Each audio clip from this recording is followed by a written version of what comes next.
Imagine if you spent your entire life training to become the world's greatest assassin. Everyone knew your name. You were considered the most dangerous person alive. But out of nowhere, you find yourself being hunted by elite spies. And suddenly, you get sent to another world. And once you arrive in this strange new land, you discover you were summoned by a certain young lady. Let's say she's rather enticing, who wants to make you her husband. She assumes you're completely powerless, so she decides to let you live off her generosity. All she really needs is a husband so her dad will stop nagging her. But she's no ordinary woman. Aside from being, well, extremely well endowed, she also happens to be incredibly strong.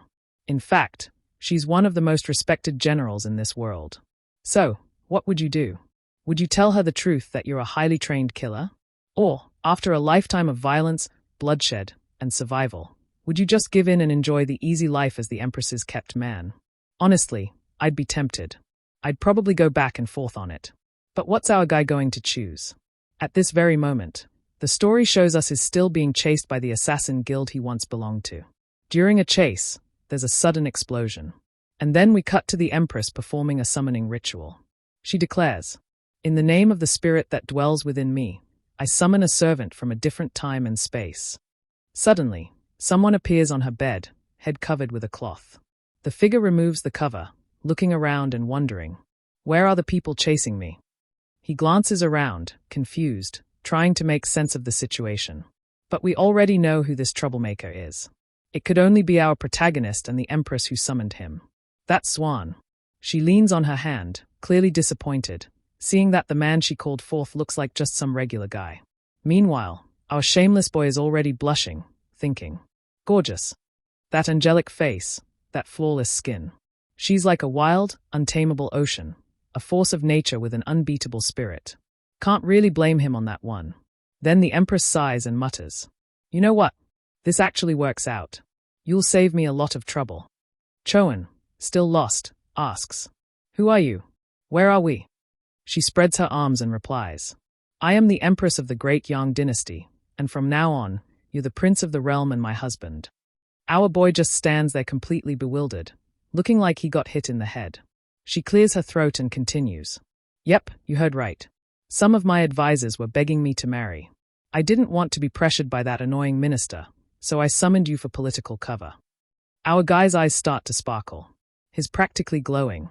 He asks over, saying, "I don't have to do anything here. Just be your husband." She shrugs. "Pretty much." And of course, the shameless rascal flops back onto the bed and invites the Empress to join him for a little quality time. But she shuts that down real quick. She explains that unfortunately, she won't be fulfilling any wifely duties. But she promises he'll never need to worry about food, clothes, or money for the rest of his life. She'll even find a way to remove the slave ring that got embedded in him during the summoning. Then she tells him to meet her in the Imperial Hall and leaves the room.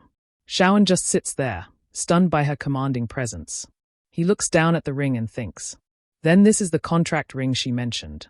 As long as I'm under its effect, I can't do anything to hurt her. That's when the long-awaited system finally appears and asks, "Would you like to activate the most powerful supreme system? Yes or no?"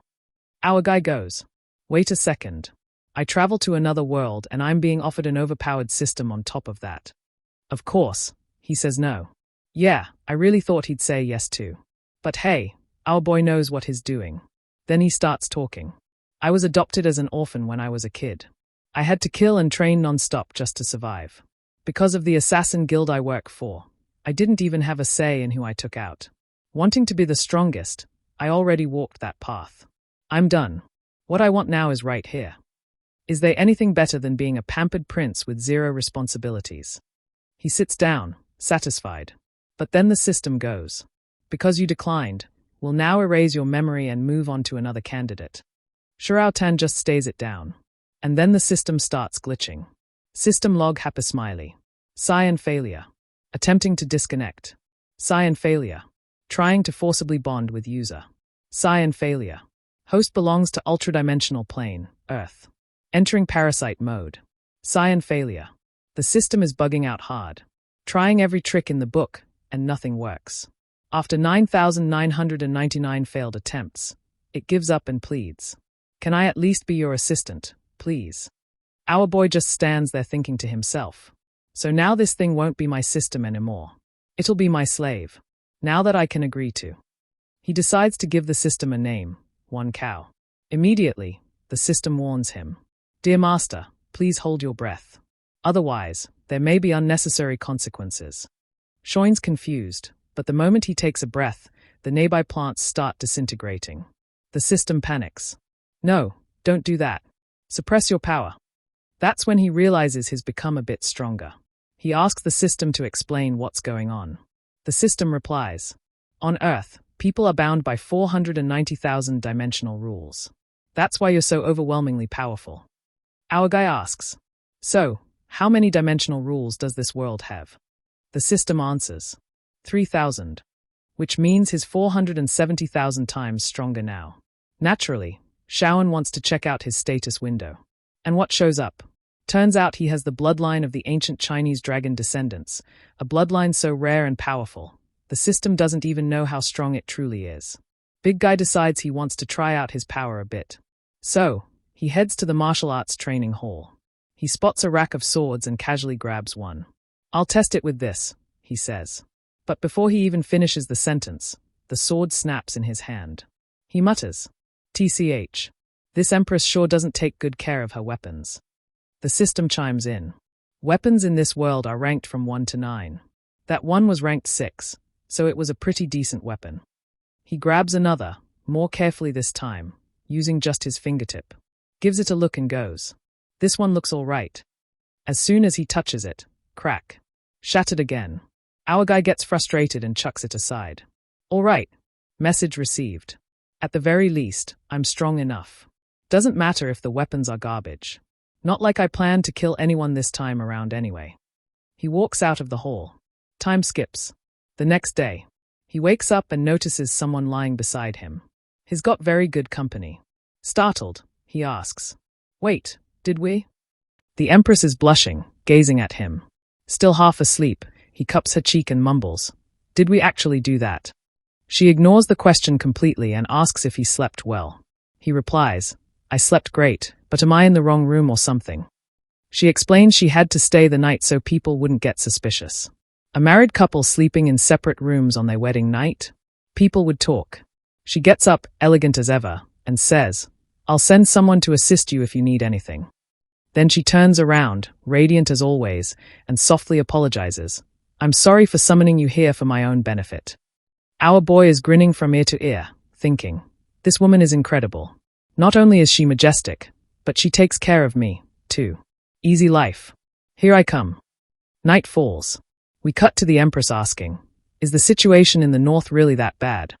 Her friend, a former general, answers, unfortunately, yes.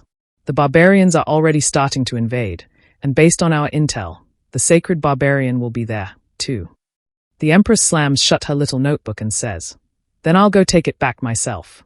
I'll deal with that old bastard once and for all. She turns to the general and says, in 3 days, you're coming north with me. The ex-girl doesn't even hesitate. She lights up. That woman loves chaos. We jump to 3 days later. The Empress is now fully armored, clearly someone who knows how to fight. Before leaving, she asks if everything's in place. The woman nods and says, she assigned Lingard to watch over him, so there's nothing to worry about. But then she turns and asks, why are you so concerned with that prince? He seems totally useless. The Empress replies, ever since he arrived, I felt stronger somehow. Maybe he brings good luck to the empire. And just like that, she sets off to reclaim the north. Watching her ride away is the general's daughter, Zhao Lingir. She's the one left in charge of watching over our boy. And to say she's not thrilled about it would be an understatement. She mutters, why do I have to babysit this worthless prince? Then she looks over at him.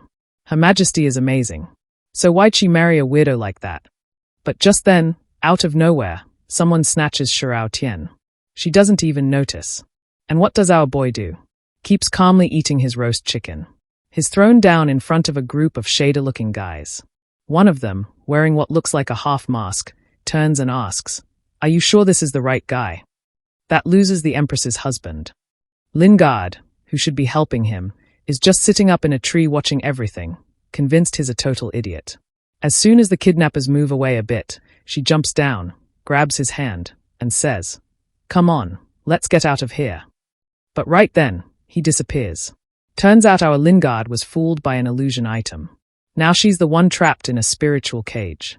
The guys come back and immediately recognize her as the general's daughter. Meanwhile, our protagonist is still calmly munching on his chicken like it's just another afternoon. Ling is already drawing her sword, but the scar-faced man tells her not to bother. She demands, "Who are you?" He takes off his mask, revealing a long scar, and asks, "Do you remember me?" Cut to the next scene. She's chained up in a cave. Shocked. Linjing. A scar guy is alive. Our boy chimes in cheerfully. "Oh, so you all know each other? Great. In that case, I'm heading out." But Ling puts a hand on his shoulder and says, "We're not done here." Shirao sighs, disappointed. "All right, then. Guess I'll wait." Scarface thinks to himself, at least the Empress's husband has guts. Then he hands Shirao a vial and says, "You're going to put this in the Empress's water." Shirao takes it and casually replies, "Sure, no problem." Ling eyes him suspiciously. This is going too smoothly. He warns that's a non-verbal promise item. If you drink it and break the deal, you'll die. Before he can finish his sentence, Shirao already downs it. Then turns to him and says, "Okay, can I go now? I've got stuff to do. If I take too long, those Imperial guards are going to start looking for me." Ling stares at the empty bottle, completely thrown off. What do I even do with a guy like this? He wonders. Our boy's sitting there like, "I did everything you asked. Just let me go already, man." La shouts at him, "You shameless traitor. How could the Empress pick someone like you?" Ling scolds her, "You're an idiot. The prince simply understands the situation better than you do. You and your mother are the only ones who can't see how desperate things are in the Yang dynasty." Then Shirao points to Linge and asks, "So now that I've taken the poison, can I take her with me, too?" She screams, "I don't want your help." But Ling cuts in, "Sorry, can't do that. I got some unfinished business with her I need to settle." Shirao frowns. "Yeah, that's not going to work. I'm not leaving without her." Then he says it plain and clear, "If I have to leave here without her, it'll be because I'm dead." Ling responds, "Fine, then you'll die of poison right here in this cave." Our boy gives him an innocent look. "Don't be petty, man.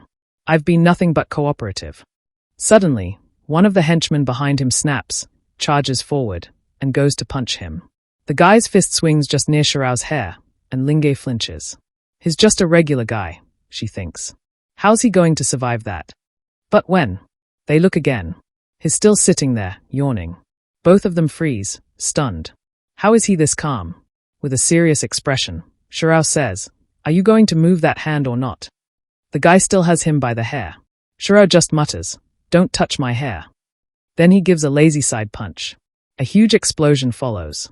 Pretty sure the guy just got vaporized. The whole cave shakes. Our boy tilts his head, wondering, why did that happen? Then throws another punch. And another. By now, he's blown up 3 guys already.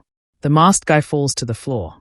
Shirao approaches, and the guy starts begging for his life, but it's too late.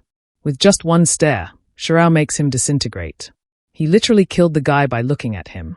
Then he turns to Lingir. She's trembling. "Pete Prince, please let me live. I didn't know you were like this." Shirao just grabs the chains in his hand. Snap. She's free. She's completely stunned. How the hell did he break sacred chain formations like they were twigs?